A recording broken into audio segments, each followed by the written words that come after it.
Voilà, nous sommes de retour sur ce plateau. La suite du magazine. En Afrique australe, l'Afrique du Sud, Julius Malema, président de la jeunesse de l'ANC, le Congrès national africain, a été suspendu pour 5 ans. Ce dernier compte faire appel. Le chef des jeunes de l'ANC s'est fait rappeler à l'ordre par le Congrès national africain. Il a été jugé coupable d'indiscipline et immédiatement suspendu pour 5 ans du parti politique. Jeudi, il a déclaré qu'il allait faire appel de cette décision. Je sais que j'ai été jugé coupable et je suis suspendu pour 5 ans. Une décision à laquelle je vais faire appel. Âgé de 30 ans, Julius Malema sera suspendu pendant 2 ans avec sursis, une sanction qui ne s'appliquera que s'il commet une nouvelle infraction au cours des 3 prochaines années. Alors camarades, nous devons respecter ces processus internes et nous nous engagerons à les respecter. Nous ne sommes pas intimidés par ce verdict, nous restons résolus et nous allons continuer à nous battre et aller de l'avant. Il s'est récemment fait connaître pour ses déclarations provocatrices et radicales. Julius Malema comparaissait pour avoir porté atteinte à la réputation de l'ANC et semé la division au sein du parti au pouvoir. Tournons la page pour l'Europe. La Grèce a eu cette semaine son nouveau Premier ministre.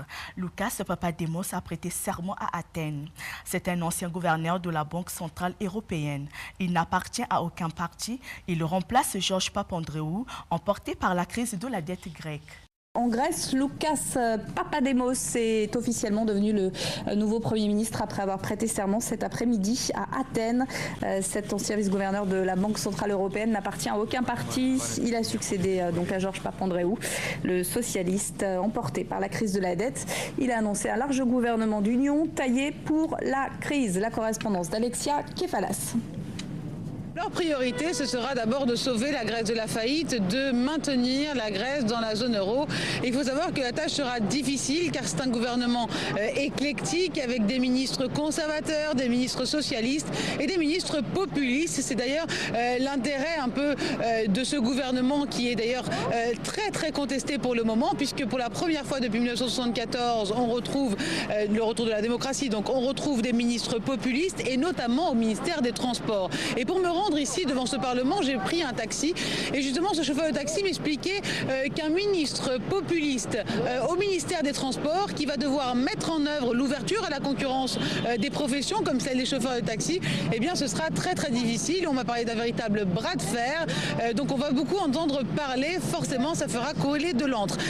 Il faut savoir aussi que le ministre des Finances, Evangelos Menizelos, lui reste à son poste et il sera épaulé par un ministre conservateur donc issu de la Nouvelle Démocratie et un ministre qui refuse jusqu'à présent les plans d'aide à la Grèce. Alors il faut voir comment est-ce que ces deux ministres vont collaborer et le tout bien entendu sous les ordres du capitaine maintenant Loukas Papademos qui vient de prêter serment et ils vont se mettre tout de suite au travail car un conseil des ministres extraordinaire va être organisé dans les quelques minutes qui suivent. Bon, alors l'intérêt tout de même avec Loukas Papademos, c'est que c'est un banquier, c'est un technocrate issu du milieu bancaire, ex-vice-président de la Banque centrale européenne et il va devoir négocier avec les banques grecques pour qu'elles acceptent de réduire donc une décote de 50% de leurs obligations d'État.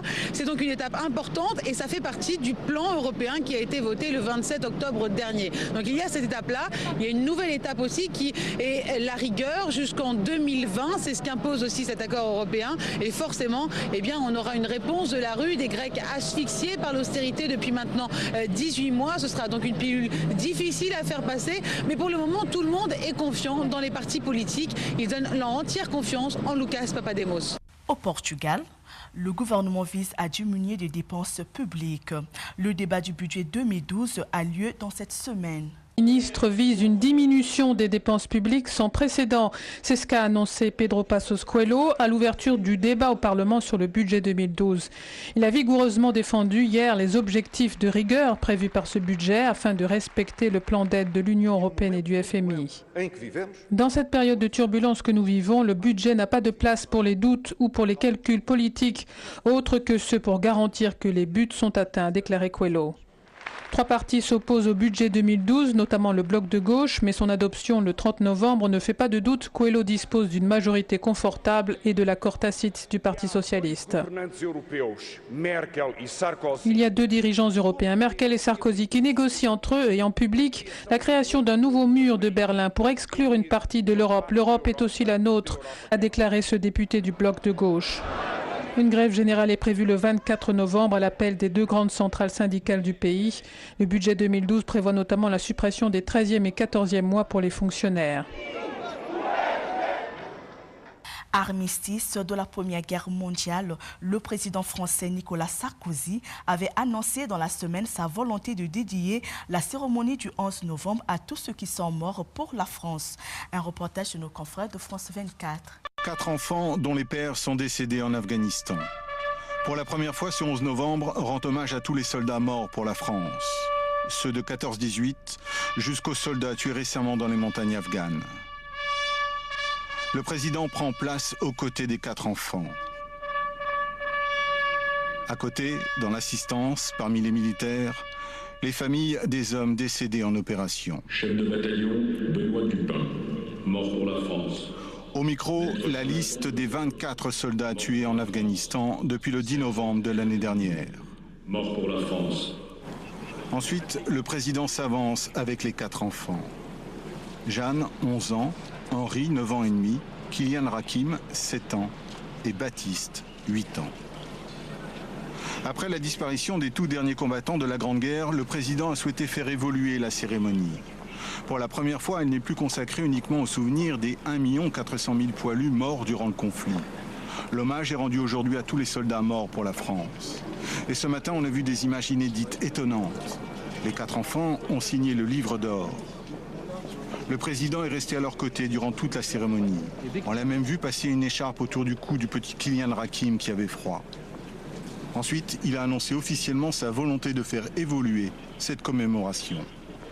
Le gouvernement déposera dans les semaines qui viennent un projet de loi qui fera de la date anniversaire de l'armistice de 1918 la date de commémoration de la Grande Guerre et de tous les morts pour la France. Qu'il soit bien clair qu'aucune commémoration ne sera supprimée et qu'il s'agit de donner plus de solennité encore au 11 novembre alors que tous les témoins ont disparu. 93 ans après la fin de la Grande Guerre, ce 11 novembre offre un nouveau visage. Le président a également annoncé que le gouvernement apportera son soutien pour rendre obligatoire l'inscription sur les monuments aux morts des noms de tous les soldats morts pour la France, quel que soit le conflit. Toujours en Europe, la Turquie est menacée par les tremblements de terre. Le pays a connu 2 séismes en 3 semaines. Les autorités demandent aux populations de quitter les larges. Des silhouettes qui fuient, un épais nuage qui engloutit tout. Voilà les images enregistrées mercredi soir par des caméras de vidéosurveillance au moment du tremblement de terre près de Van en Turquie. Sur les 25 bâtiments qui se sont effondrés, l'hôtel Bayram était l'un des 2 seuls encore occupés. C'est là que plusieurs centaines de secouristes concentrent leurs efforts. 28 personnes comme cet homme ont ainsi pu être sorties vivants des décombres.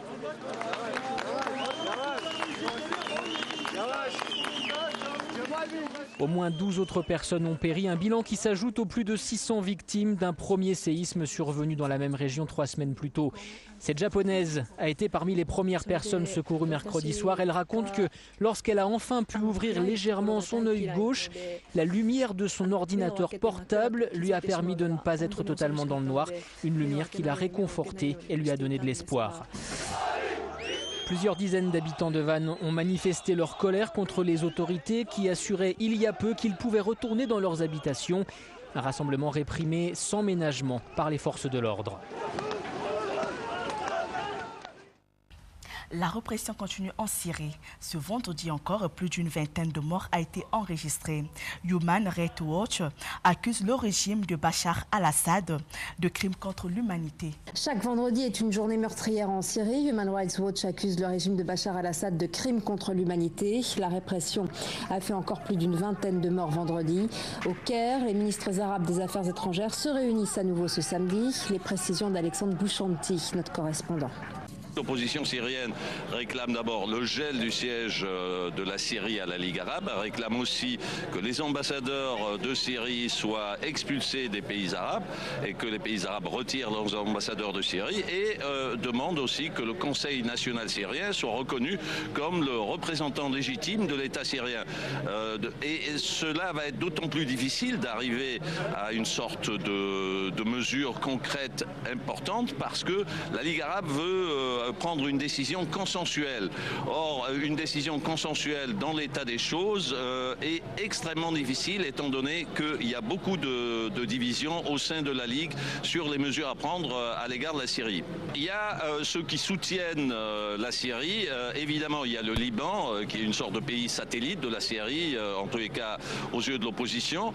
Il y a aussi le Yémen qui ne voudrait pas subir d'éventuelles sanctions, lui aussi. Si on appliquait des sanctions à la Syrie, le tour serait après au Yémen. Et puis il y a l'Algérie qui a toujours été en faveur de ce qu'on appelait le front du refus et de la résistance et donc qui continue à soutenir la Syrie. Mais de l'autre côté, on a les pays du Golfe, les 6 pays du Golfe qui sont les plus riches du monde arabe, qui eux poussent en fait à prendre des mesures concrètes contre la Syrie et ils poussent tellement qu'ils voudraient même prendre des mesures unilatérales. Ils ont déjà retiré leurs ambassadeurs, mais ils pourraient déjà prendre des sanctions économiques, même si la Ligue arabe ne décide pas de cela aujourd'hui.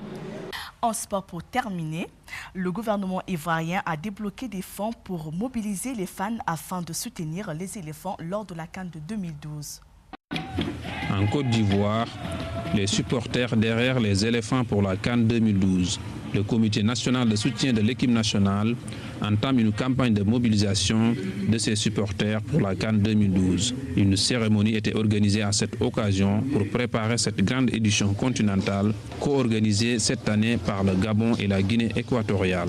Nous avons lancé aussi la mobilisation officielle pour la campagne de la CAN 2012 pour que les Ivoiriens soient nombreux à se déplacer à Malabo et qu'ils soient nombreux à communier en esprit pour que toutes ces pensées positives puissent porter notre équipe et l'amener à la victoire finale qui est tant désirée par les Ivoiriens, à commencer par les plus hautes autorités. 1 milliard de francs CFA, c'est le budget à réunir par le comité national de soutien de l'équipe nationale et ses partenaires pour envoyer 200 supporters d'Abidjan à Malabo. Toutes les conditions sont réunies, nous avons des supporters bien organisés, qu'il faut toujours s'appuyer matériellement et financièrement pour qu'ils soient présents massivement à Malabo pour nous permettre de gagner cette coupe-là.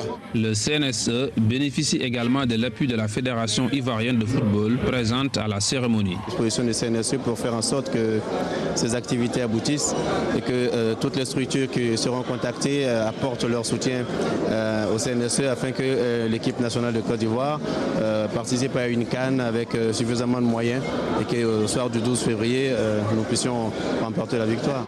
Depuis 1992, l'équipe des éléphants n'a plus remporté de trophée continental. Dans sa phase de réconciliation nationale, le football, facteur de cohésion sociale, peut jouer un rôle primordial dans les retrouvailles entre les fils du pays. Restons dans le volet sport pour parler de l'enlèvement d'un joueur de baseball de Venezuela dans son domicile. Le kidnapping d'un joueur de baseball professionnel met le Venezuela en émoi et le renvoie à l'explosion de la criminalité ces 10 dernières années. Les fans de Wilson Ramos ont allumé des bougies hier soir au stade de Valencia. Leur slogan « Non à l'insécurité, non aux enlèvements, libérez Wilson Ramos ». Wilson Ramos, 24 ans, joue aux États-Unis. Il venait de faire sa première saison chez les Washington Nationals. Il était rentré au pays pour l'hiver et devait jouer avec une grande équipe vénézuélienne. Wilson Ramos a été enlevé mercredi dans la banlieue